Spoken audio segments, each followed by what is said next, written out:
En marge du forum, j'ai eu l'occasion de développer un excellent réseau et de participer à des ateliers consacrés à l'extraction d'hydrocarbures en offshore.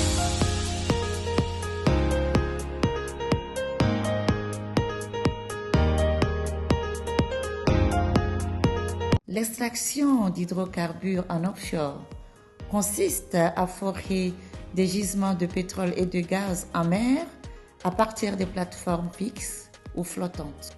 Les fonds marins recèlent des réserves considérables de pétrole et de gaz naturel, ce qui suscite d'ailleurs un intérêt croissant pour les investissements dans l'offshore. L'extraction offshore des hydrocarbures est une opération complexe qui implique des coûts élevés, des défis technologiques majeurs et des risques environnementaux significatifs.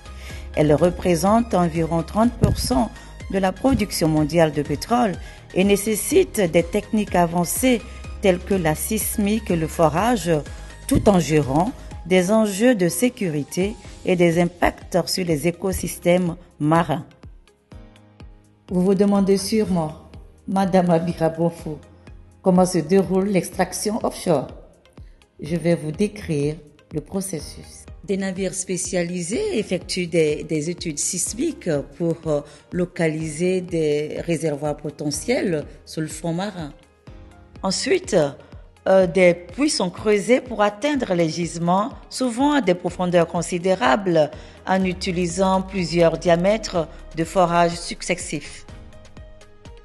Une fois le gisement identifié, le pétrole ou le gaz naturel est remonté à la surface avec des équipements de sécurité pour contrôler la pression. Les hydrocarbures ainsi extraits sont parfois traités sur les plateformes avant d'être transportés vers la terre ferme ou stockés temporairement sur des unités flottantes. Le forage en mer est beaucoup plus coûteux que le forage terrestre, en raison de la logistique et de la technologie nécessaire. En effet, l'extraction offshore nécessite des technologies, des technologies de pointe pour opérer en mer, y compris des plateformes très souvent sophistiquées et des techniques d'ingénierie complexes. À bientôt pour notre prochaine capsule d'information. Bye!